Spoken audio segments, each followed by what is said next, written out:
Ignore en fait. Comment est-ce qu'un parent peut être ami avec le violeur de son enfant? Bah oui, c'est tout à fait normal que le sperme ressorte après chaque rapport sexuel. Il faut savoir que le vagin, en fait, c'est un réservoir ouvert qui est soumis à la pesanteur du corps.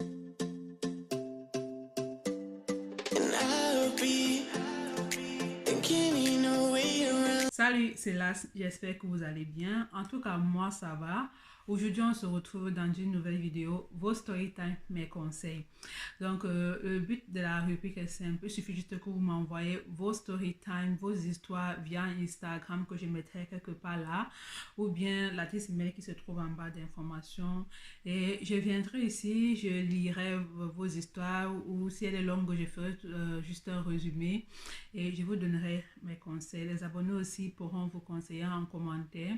Et c'est comme ça que en fait on va essayer de s'entraider entre nous en fait. Donc aujourd'hui j'ai sélectionné deux histoires que je partagerai avec vous. L'une, elle est vraiment triste et traumatisante. C'est une histoire en fait qui m'a beaucoup touchée, tout simplement parce que je me rends compte que jusqu'aujourd'hui, cette injustice que la personne a subie, comment dire, l'a bloqué jusqu'à aujourd'hui, surtout en ce qui concerne comment je vais dire, son côté sentimental en fait. Et donc, comme j'ai dit, c'est bref, je compte sur vous en fait pour soutenir la personne en commentaire. Je compte sur vous en fait pour lui donner des conseils. Je ne veux pas de commentaires déplacés. Je veux pas. De toute façon, si vous écrivez quelque chose qui est déplacé, je vais tout simplement le supprimer. Soyez bienveillants et je compte sur vous pour soutenir la personne. Avant de commencer à lire les deux histoires, je tenais à vous remercier pour votre bienveillance. Voilà. Je tenais à vous remercier pour votre confiance parce que voilà, avec moi, il faut aussi savoir que l'anonymat est assuré, quoi. Je ne vais pas dévoiler votre identité et tout et tout. Donc, voilà, pour commencer la vidéo avec la première histoire. Salut Las, en espérant que tu ailles bien. Je vais bien, merci. Je viens aujourd'hui te partager à toi et à tes abonnés mon histoire. À l'âge de 15 ans, j'ai été violée dans notre maison familiale par le meilleur ami de mon père. Ok? C'est bizarre ça. Et par la suite, je suis tombée enceinte. J'ai fait part de cela à mes parents et mon violeur s'est défendu en disant que c'est moi qui l'avais séduite avec des vêtements sexy. Waouh!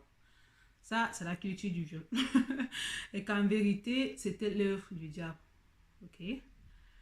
Quant à ma mère, elle n'a rien dit et m'a plutôt fait avorter. Ce qui en soi était plutôt un soulagement pour moi. Aujourd'hui, j'ai 28 ans et ma propre famille fait comme si de rien ne s'était passé. Je suis devenue la risée de la famille et mon père est toujours ami avec son meilleur ami. Hein? Je n'ai jamais eu de relation avec un homme parce que non seulement je ne veux pas, mais je n'y arrive pas. Je ne sais quoi faire. Comment puis-je m'en sortir? J'ai besoin de ton aide. Le père qui a mis avec le violeur de sa fille quand elle était encore mineure. Je ne sais pas si vous avez suivi ça comme moi, quoi. Et, bon, la matière, bon, elle ne parle pas de sa maman ici, donc, voilà, mais si c'est que elle se sent mal, ça veut dire qu'elle n'a pas reçu de soutien. Déjà, beaucoup de courage à toi. Comme je l'ai dit en début de vidéo, ton histoire m'a beaucoup fait mal, tout simplement parce que je me rends compte en fait que ça t'a créé beaucoup de blocus dans ta vie, surtout en ce qui concerne ta vie sentimentale.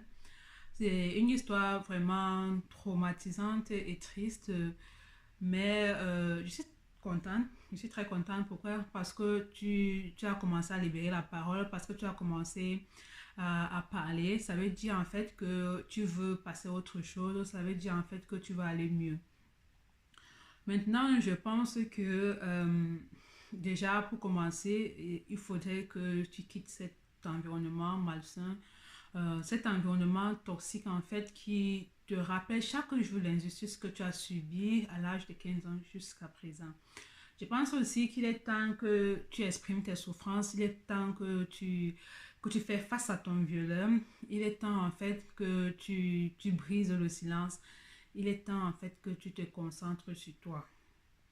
Et je pense que pour pouvoir faire ce travail, il faudrait aller rencontrer un professionnel de la santé, il faudrait aller rencontrer un psy qui va te donner les astuces nécessaires pour pouvoir aller mieux, pour pouvoir aller de l'avant. Et euh, il vient d'avoir une idée, les amis. Imaginez un peu que l'abonné en question, elle organise une fête chez elle, genre sa fête d'anniversaire ou bien quoi, je ne sais. Et elle invite un peu tous les membres de sa famille, son père, sa mère et ainsi que son bourreau. Et pendant la cérémonie, pendant la fête, elle balance tout. Dites-moi pas en commentaire si c'est une bonne idée ou bien, je sais pas. Mais ma chérie, il faut aller voir un psy, quoi. Il faut briser le silence. Il est temps que tu le fasses et va voir un psy. Elle va beaucoup t'aider. Et tu verras que à l'avenir, en fait, tout ira mieux, en fait. Je te promets. Mais maintenant, le père là, je n'arrive pas à comprendre ses parents, en fait. Parce que tu ne peux pas être ami avec le bourreau de ta fille. Parce que c'est ta fille qui est victime, en fait. Vous voyez à quel point est-ce que la religion peut être une arme pour détruire les vies. Parce que le monsieur, en fait, monsieur le violeur lui dit carrément que c'est parce qu'il a été possédé, que c'est l'œuvre du diable. En fait, il utilise ça. Et puis, je ne sais pas si les parents ont cru, ou bien peut-être que les parents sont sous l'emprise du violeur, ou bien peut-être les parents sont redevables envers le violeur. Parce que je ne peux pas comprendre comment est-ce qu'on viole ta fille mineure, et toi, tu continues jusqu'aujourd'hui comme si de rien n'était. Est-ce que le monsieur, les parents, est-ce qu'ils se sont mis un peu à la place de leur enfant, en fait? Est-ce qu'ils se sont dit, bon, mon enfant, lui, elle ressent quoi jusqu'aujourd'hui? Parce que le fait même de rencontrer le monsieur chaque jour, ça te rappelle. Et le fait que tes parents ne t'ont même pas soutenu pendant cette injustice-là, ça fait que te rappeler les mauvais souvenirs, en fait. Bref, je ne comprends pas. Certains parents sont vraiment. C'était moi, ce que moi je les évitais, je coupais le pont avec toute la famille, tous ceux qui ne m'ont pas soutenu jusqu'à présent, j'ai coupé le pont carrément avec eux, quoi. Parce que là, je pense que c'est un peu abusé. Bref, euh, beaucoup de courage, ma chérie, et je suis sûre qu'un avenir meilleur t'attend, quoi. Va voir ainsi. Là, passons à la seconde histoire. Bon, c'est pas une histoire en tant que telle en fait. C'est une question que l'abonné a posée et elle aimerait avoir ma réponse quoi. Donc, du coup, bonjour Las. À la suite de tes stories d'Instagram hier, j'avais une question. C'est de savoir si c'était normal que du sperme ressorte après chaque rapport sexuel. Ok? Bah oui, bah oui. Il faut savoir que le vagin est un réservoir ouvert qui est soumis à la pesanteur du corps. Et donc, après chaque rapport sexuel non protégé, c'est-à-dire sans préservatif, le sperme s'écoule plus ou moins longtemps après l'acte sexuel. Donc, c'est tout à fait normal. Il faut aussi savoir que pendant l'acte sexuel, quand la femme est excitée, les muqueuses fabriquent le liquide de lubrification en fait qui sort aussi du vagin. Donc, c'est pas seulement du sperme qui sort hors du vagin, mais aussi ce liquide de lubrification là. Maintenant, il faut savoir que toutes les femmes ayant un rapport hétérosexuel passent par là. Maintenant, si c'est que cela te gêne beaucoup, il faut utiliser après l'acte une serviette ou bien un papier pour t'essuyer avant d'aller te nettoyer aux toilettes, quoi. Maintenant, si c'est que ta question, c'est c'est que ta question, c'est du genre, tu aimerais tomber enceinte ou bien, voilà quoi, tu n'aimerais pas que, que le sperme sorte de ton vagin et parce que tu aimerais faire avoir un enfant, quoi que ce soit, bah, il faut d'abord savoir que c'est pas tout le sperme qui sort hors du vagin. Il y a une quantité qui reste à l'intérieur du vagin. Et donc, si c'est que ton but en fait c'est d'avoir un enfant, le conseil que je peux te donner, c'est de, après tes ébats sexuels, tu peux rester couché sur le lit. Tu te nettoies bien évidemment avec cette serviette, comme je l'ai dit précédemment, ou bien ce papier, et puis tu restes longtemps couché sur le lit avant d'aller te nettoyer. Tu peux aussi déposer un coussin au niveau de ton bassin pour que le sperme aille plus loin. Tu peux aussi en fait utiliser la position du missionnaire, tu vois, non? Pour que en fait la gravité ne soit pas contre toi. Et aussi, il faut rester zen.